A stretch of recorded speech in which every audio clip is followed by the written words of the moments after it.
Salam uşaqlar. Bugünkü dərsimizdə biz kimyəvi elementlərin elektromənfilikləri barədə danışacağıq. Artıq biz bilirik ki, atomun radiusu onun əmələ gətirdiyi maddələrin bir çox xassələrini müəyyən edən əsas amillərdən biridir. Atomun radiusu dövrlər üzrə soldan sağa doğru hərəkət etdikcə kiçilir. Qruplar üzrə, əsas yarım qruplar üzrə yuxarıdan aşağıya doğru hərəkət etdikcə isə atomun radiusu böyüyür. İndi isə bunun səbəblərini izah edək. Bu slaydda biz birinci qrupun əsas yarım qrup elementlərinin təsvirini görürük. Gördüyümüz kimi yuxarıdan aşağıya doğru getdikcə element atomlarının nüvələrinin yükü artır və dövrlərin sayına uyğun olaraq hər bir atomda energetik səviyyələrin artmasını müşahidə edirik. Yeni energetik səviyyələrin yaranması ilə əlaqədar olaraq gördüyümüz kimi atomların radiusu da artır. Burada isə biz ikinci dövrün elementlərinin təsvirini görürük. Soldan sağa doğru getdikcə yenə də müvafiq elementin atomlarının nüvəsinin yükü artır.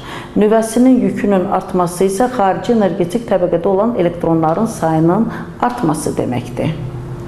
Elektronların səviyyəsi, xarici səviyyədəki elektronların sayı artdıqca həmin bu elektronların nüvə tərəfindən cəzb olunması güclənir və nəticədə bu elektronlar nüvəyə doğru bir qədər yerini dəyişmiş olur. Bu isə həmin element atomunun radiusunun kiçilməsinə gətirib çıxarır. Beləliklə, atomun elektron quruluşu elementin yalnız dövr sistemdəki mövqeyini deyil, eyni zamanda onun bir sıra energetik xarakteristikasını da, məsələn, iyonlaşma enerjisini, elektrona hərisliyini və elektromənfiliyini müəyyən edir. İndi isə gəlin bu xarakteristikaların hər biri ilə ayrı-ayrılıqda tanış olaq.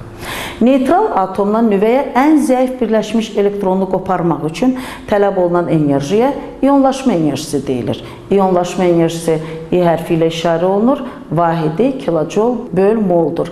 Bu deməkdir ki, bir mol miqdarında götürülmüş atomun hər birindən elektron qoparmaq üçün tələb olunan enerjidir. Dövrlər üzrə soldan sağa doğru getdikcə atomun radiusu kiçildiyindən xarici energetik təbəqədə olan elektronlar nüvəyə daha güclü şəkildə cəzb olunur və nəticədə bu cür atomdan elektron qoparmaq çətinləşir. Beləliklə, bu cür atomdan elektron qoparmaq üçün daha çox enerji tələb olunduğundan iyonlaşma enerjisi dövrlər üzrə soldan sağa doğru getdikcə artır. Məsələn, İkinci dövrün birinci elementi olan litiumun iyonlaşma enerjisi 520 kilojol böl moldursa, həmin dövrdən sağa doğru hərəkət etdikcə florda artıq iyonlaşma enerjisi 1680 kilojol böl mola bərabərdir. Burada biz artıq iyonlaşma enerjisinin 3 dəfə artdığını müşahidə edirik. Yuxarıdan aşağıya doğru əsas yarım qruplar üzrə hərəkət etdikcə isə atomun radiusu böyüdüyündən xarici energetik təbəqədə olan elektronlar nüvədən bir qədər uzaqlaşır və nəticədə bunların arasında olan cazibə qüvvəsi zəiflədiyindən bu cür elektronları atomdan qoparmaq asanlaşır. Beləliklə, iyonlaşma enerjisi də yuxarıdan aşağıya doğru istiqamətdə qruplar üzrə azalır. Məsələn, litiumun iyonlaşma enerjisi 520 kilojol böl mol idisə, həmin qrupun aşağısında yerləşən seziumun iyonlaşma enerjisi 375 kilojol böl mola bərabərdir. Neytral atoma bir elektron birləşən zaman ayrılan enerjiyə isə elektrona hərislik deyilir. Elektrona hərislik E indeksində H ilə işarə olunur, vahidi kilojol böl moldur. Elektrona hərislikdə iyonlaşma enerjisi kimi dövrlər üzrə soldan sağa doğru hərəkət etdikcə artır. Əsas yarım qruplar üzrə yuxarıdan aşağıya doğru getdikcə isə azalır. Atomun birləşmələrdə başqa element atomlarından özünə elektron cəzb etməsinə elektromənfilik deyilir. Elektromənfilik Q hərfi ilə işarə olunur. Elektromənfiliyin mütləq qiyməti iyonlaşma enerjisi ilə elektrona hərisliyin cəminin yarısına bərabərdir. Mütləq elektromənfiliyin qiyməti hesablamalarda əlverişli olmadığı üçün litiumun elektromənfiliyi şərti olaraq vahid qəbul edilir və bütün elementlərin mütləq elektromənfiliyinin qiyməti bu ədədə bölünür. Alınmış qiymət nisbi elektromənfilik adlanır və YM ilə işarə olunur. Bu slaydda biz İkinci dövr elementlərinin nisbi elektromənfiliklərinin dövrlər üzrə necə dəyişdiyini müşahidə edəcəyik. Yenə də dövrlər üzrə gördüyümüz kimi elektromənfilik soldan sağa doğru artır. Bu, xarici energetik təbəqədə olan elektronların sayının artması ilə izah olunur.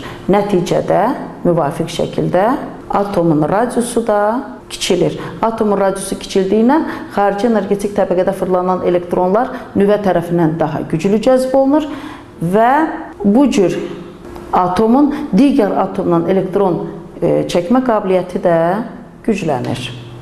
Bu cədvəldə biz hər bir elementin nisbi elektromənfiliklərinin qiymətlərini görürük və bu cədvələ əsasən deyə bilərik ki, biz dövrlər üzrə soldan sağa doğru hərəkət etdikcə əsas deməli, yarımqrup elementlərinin nisbi elektromənfilikləri ədədi qiyməti artır.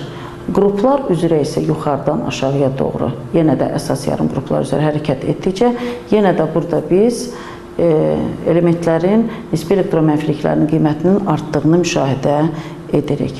Gördüyümüz kimi, ən kiçik elektromənfiliyə malik olan element fransiyumdur.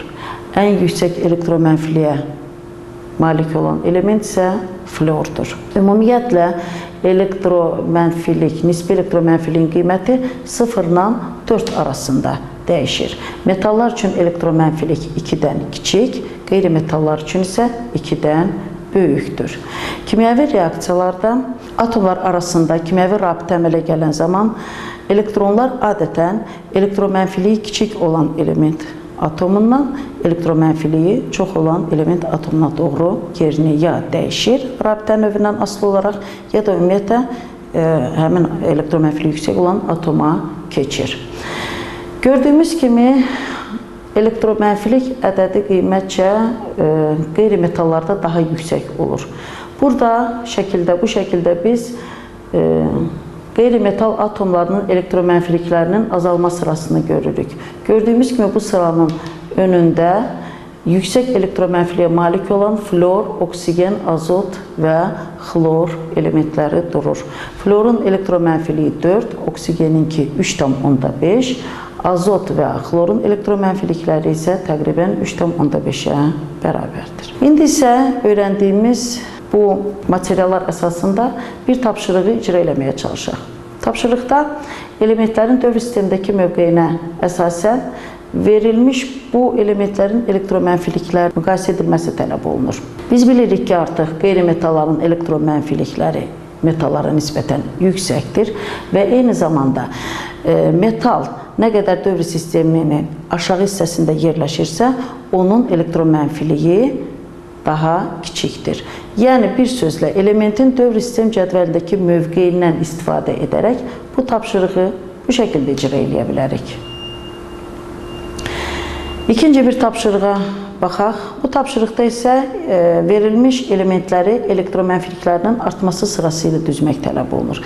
Yenə də elementlərin dövr sistemindəki mövqeyini nəzərə almaqla aktiv metalları bu sıranın önündə düzməklə getdikcə deməli, elektromənfilikləri artması sırası ilə qeyri-metallara doğru bunu nəzərə alaraq cərgənin sonunda qeyri-metalları yerləşdirməklə bax, bu cür şəkildə düzgün yerləşdirmək olar. Gördüyümüz kimi sıranın önündə aktiv metallar, sıranın sonunda isə getdikcə qeyri-metallar düzülür. Beləliklə, biz bu elementləri elektromənfiliklərinin artması sırası ilə bu şəkildə düzə bilərik. Bugünkü dərsimiz bu qədər. Bu dərsimizdə biz atomun energetik xarakteristikasını müəyyən edən elektromənfilik, ionlaşma enerjisi və elektrona hərislik haqqında danışdıq. Növbəti dərsdə görüşənədək.